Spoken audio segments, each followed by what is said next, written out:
Hello friends, এখন ওয়াইটিতে মানে ভাইরাল কে হয়েছে বলতো? কোন ভিডিও বা কিছু না, এখন ভাইরাল হচ্ছে ওয়াইটিতে এইটা কাজল। কাজল হচ্ছে এখন ওয়াইটিতে ভাইরাল হয়ে গেছে। সবাই এখন কাজলকে নিয়ে নানা রকম গান গাইছে। যাই হোক, জোকস অ্যাপার্ট, একটু হাসি মজা না থাকলে সবসময় সিরিয়াস ভালো লাগে না, তো সেই জন্য একটু হাসি দিয়ে শুরু করলাম। তো ওয়াইটিতে আমি তো অনেকদিন ভিডিও টিডিও না দিয়ে আজকে হঠাৎ মনে হলো না একটু বলি।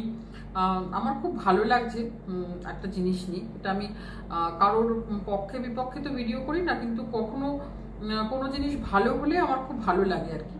যেটা অনেকবার মানে গলা শুকিয়ে আমাদের মুখ শুকিয়ে আমরা অনেকবার বলেছি যে এখানে পার্সোনাল অ্যাটাক, সাইবার বুলিং টাইপের এগুলো করবেন না, হ্যাঁ, বা কাউকে হিউমিলেট করা, দিনের পর দিন হিউমিলেট করে কথা বলা, গালাগালি তো অবশ্যই তার মধ্যে একটি, বা আরও বাজেভাবে কাউকে বডি শেমিং করে বা বিভিন্নভাবে কাউকে হিউমিলেট করবে না। এখানে হিউমিলেট করে কেউ কেউ কথা বলে যে কি আনন্দ পায় কে জানে।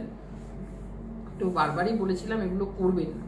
তো বলে না, যতক্ষণ না ওই কিছু বদমাই স্টুডেন্ট আছে যাদের ভালো করে কথা বললে বোঝালে তারা বোঝে না, তাদের একটু শাস্তি যখন দেবে, কোনো পানিশমেন্ট দেবে, তখনই তারা সিধে হয়। তো আমাদের বাইটিতে এখানে মানে ক্রিয়েটাররাও কিছু কিছু খুব ঘাটতারা আর কি। তাদের যতই বোঝাও যাই করো তারা কিছুতেই শুনবে না। বিভিন্ন বয়সের মানুষ আছে, অবাক লাগে যে এদিকে বলছেন আমার বয়স হয়েছে, এদিকে এক্সপেক্ট করেন আপনাকে সম্মান দেব, কিন্তু ভিডিওতে যেভাবে বলছেন তাতে তো অবাক লাগে যে আপনার প্রায় মেয়ের বয়সী কি তার থেকেও ছোট একজন মেয়েকে আপনি অ্যাটাক করছেন, বা অন্যরাও যেভাবে অ্যাটাক করছে। তো এইবার শুনলাম যে কোনো একটি এই যে অনেকদিন ধরে যে চলছে স্বামী স্ত্রীর মধ্যে, বাচ্চার যে মা, সেরকম একটা কিছু স্টেপ নিতে চলেছে, যে শুধু তাদের নিজস্ব কেস নয়, তার সঙ্গে এখানে কন্ট্রোভার্সি ক্রিয়েটার যারা অনেকদিন ধরে ওকে নানাভাবে এখানে হিউমিলেট করেছে, মলেস্ট করেছে, তো তাদের কিছু কিছু চ্যানেলের নাম এসছে। মোটামুটি একটা মানে শুনলাম, এখনো তো কোনো তার রেজাল্ট জানি না। তো এটা বোধহয় হওয়া দরকার, কারণ এটা না হওয়া অবধি, বললাম না, কিছু ঘাটতারা স্টুডেন্ট থাকে, বদমাইশ যাদের, মানে কিছু স্টুডেন্ট থাকে ভালো করে বোঝালে বুঝে যায়, আর কিছু থাকে ওরকম, যতক্ষণ না তাদের পানিশমেন্ট দেবে ততক্ষণ তারা বুঝবে না। সুতরাং এই ল অ্যান্ড অর্ডারের একটু সাহায্য না নিলে, আর অ্যাকচুয়ালি ওয়াইটিতে যারা আমরা ভিডিও করছি আমাদের মালিক কিন্তু ওয়াইটি, এখানে কোনো বাইরের লোক এসে শুধরানোরও কোনো ব্যাপার নেই, বা কোনো রাজনৈতিক নেতা, কারণ এখানে সবাইকে নিয়েই এখানে ভিডিও হয়। তো কোনো রাজনৈতিক নেতাও আমাদের এখানে বস নয়, বা কোনো কেউই বাইরের লোক কিন্তু বস নয়। আমাদের বস কিন্তু ইউটিউব, এখানে যারা ভিডিও করছি। তো ইউটিউবের তো আছে, রিপোর্ট অপশনটা আছে, তাতে এবার নানা রকম কী কারণে রিপোর্ট দিচ্ছ, কিন্তু আমরা কতটা রিপোর্ট দিই সেটারও একটা সন্দেহ। আর ওয়াইটিও বা কতটা রিপোর্টের বেসিসে কী অ্যাকশান নেয়, কারণ রিপোর্টটাই আমরা হয়তো ঠিক মতো দিই না, কারণ অনেক রিপোর্ট পড়লে তো একটা অ্যাকশান নেওয়া উচিত। আমরা হয়তো অনেকেই অনেক চ্যানেল দেখে বিরক্ত হয়ে চলে যাই, বা রিপোর্টটা সেভাবে মারা হয় না। তো ওয়াইটি থেকে অ্যাকশান, কিন্তু ওয়াইটির অ্যাকশান সত্যি আমি খুব ওই স্ট্রাইক দিয়ে কিছু শুনেছি, কিন্তু কোনো চ্যানেল খুব সেরকম একটা কিছু হয়তো দিলে শুনেছি একটা চ্যানেল এরকম উঠে গিয়েছিল, তাদের অনেকেই তাদের এগেনস্টে মেল টেলও বোধ হয় করেছিল, মানে খুব বড় কিছু, মানে বললাম তো শাস্তিমূলক কিছু একটা ব্যবস্থা, মানে অ্যাকচুয়ালি ভিউয়ার্সরা বা অন্য ক্রিয়েটাররা না নিলে অবধি হয় না। তো এবার বলবেন কারোর পেটে লাথি না, জানেন তো, কিছু কিছু ক্ষেত্রে কিছুতেই কোনো জিনিসগুলো আপনারা বন্ধ করবেন না। আপনারা পক্ষে বিপক্ষে, আচ্ছা টিভিতেও তো আমরা এত আলোচনা, পক্ষ বিপক্ষে রাজনৈতিক নেতারা বসে, হয়তো একটা ঝগড়ার মতন পরিস্থিতি তৈরি হয়, তখন হয়তো অ্যাঙ্কারকে থামাতে হয় কিন্তু কখনো কেউ দেখেছেন কাউকে সেরকম একটা ভাষা বলছে যেটা আপনি টিভিতে দেখে আপনার অস্বস্তি লাগছে, যে এইগুলো কি, এরা কি ভাষা, একজন অপরজনকে আক্রমণ করছে, মানে সবাই কিন্তু যুক্তি সাজিয়ে বলছে। রাজনৈতিক নেতারা, মানে যাদের রাজনীতির মঞ্চে, যাদের এত বড় একটা লড়াই, সেখানে আপনারা একটা ইউটিউবে কন্ট্রোভার্সি করতে বসে আপনাদের এত কিসের মানে ইয়ে হয়ে যান, ইমোশনাল হয়ে যান, যে আপনাদের একদম ওই রকম ভাষা ব্যবহার করতে হয়।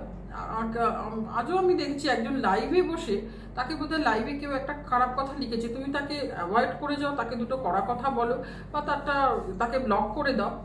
সেও দেখলাম, ক্রিয়েটারও দেখলাম, তাকে মা তুলে পর্যন্ত গালাগালি দিল। তো এইগুলো তো ভালো লাগে না। না, আপনারা এখানে বলবেন ভদ্র সভ্য, আমাদের মানতে হবে, আমাদের খারাপ বলা চলবে না। তো আপনাদের যদি এই জিনিসগুলো করে যান তাহলে আর কি করে আপনাদের ভদ্রসভ্য ভাবি। তো শাস্তিমূলক ব্যবস্থা যদি এইভাবে একবার হয় না, তো এবার তো আবার আরও টপিক আসবে, আরও সেই রকম। এবার লোকে ভবিষ্যতে কথা বলতে গিয়ে একটু মার্জিত হয়ে কথা না বললে এইরকম স্টেপগুলো বারবার যখন আসবে, বারবার যখন তাদের মানে ছুটতে হবে আইন আদালতের দরজায়, তখনই বোধহয় থামবে। এরকম অনেক ক্রিয়েটার দেখেছি আগে, হয়তো মানে না দেখা জিনিস ভিডিওতে দেখেনি, তার শুধু কল্পনা দিয়ে কিছু ভিডিও বানিয়ে গেছে যেগুলো আরেকজনের পক্ষে অস্বস্তিকর, তাদের ফ্যামিলির পক্ষে অস্বস্তিকর, সে আজকে বন্ধ করেছে। গালাগালি এখন আমরা অনেকটা শুধরাতে পেরেছি। এখন তুখর গালাগালি দেওয়ার লোকেরাও বলছে না আমরা গালাগালি দেবো না, আমার ভিডিও থেকে সেরকম পাবেন না। সত্যি প্রত্যেকেরই একটা সময় বোধহয় নিজের সম্মানের কথা মাথায় আসে, কারণ সন্তান আছে। তো এরকম অনেকটা শুধরাতে পেরেছি। গালাগালির ক্ষেত্রে প্রায় 90%-এর উপর কমে গেছে গালাগালি, বাজে সেইভাবে স্ল্যাং দু একজনের মানে স্বভাবগতভাবে তারা বলে ফেলছে। আর এইভাবে হিউমিলেট করাটাও বা এইভাবে বডি শেমিং করে কথা বলা বা নোংরা কোনো নাম দিয়ে, বিচ্ছিরি কোনো একটা নাম দিয়ে, এগুলোও যদি বন্ধ হয় তাহলে আমরা সবাই খুশি হব। তো কন্ট্রোভার্সি থাক, বাক বিতণ্ডা থাক, হ্যাঁ, ভালো লাগে। অনেকে এত ভিউয়ার্স যখন এই সাইটটা দেখে, নিশ্চয়ই তার মধ্যে কেউ কোনো এন্টারটেনড হয়, কিন্তু এন্টারটেনটা এরকম মানে মজা নিই আমরা, যে এ ওকে বলছে, ও ওকে পাল্টা বলছে, হ্যাঁ তার মধ্যে একটু হিউমার টাচ থাক, কিছু থাক, কিন্তু একদম কেউ কাউকে যেন সেই রকম না করা হয় যে তার সোশ্যালি যাকে বলে মানে হিউমিলিয়েশন, হ্যাঁ, বা সাইবার বুলিং টাইপের কাউকে করা, এটা তো ঠিক নয় না। তো এইগুলো বন্ধ হোক, বাকি সবাই চলুক। হ্যাঁ, যে ঠিক আছে, অনেক কিছু মাঝখানে এইভাবে যদি কিছু মানুষ একটু আমাদের এন্টারটেন করে, তো দেখি না আমরাও এখন রীতিমতো সবাই মানে ভোটের রেজাল্টের সঙ্গে এই বাচ্চার কাস্টাডির রেজাল্টটা নিয়ে বোধহয় আমরাও সবাই অপেক্ষা করছি। ঠিক আছে, একটা খুব জিনিস নিয়ে সবাই মানে নিজের যুক্তি সাজিয়েছে, যে যার ইমোশনালও হয়ে গেছে, সে তো ঠিক আছে, ইমোশন হয়ে কথা বলুন, কিন্তু আর অপর পক্ষকে এমন কিছু বলবেন না যেটা তার পক্ষে খুবই মানে লজ্জাজনক একটা জিনিস হয়ে যায় তার পক্ষে, তার ফ্যামিলিকে টানা অহেতুক কারণে। তো এটুকুই বলার ছিল আজকে ছোট ভিডিও, আর কিছু বাড়ালাম না।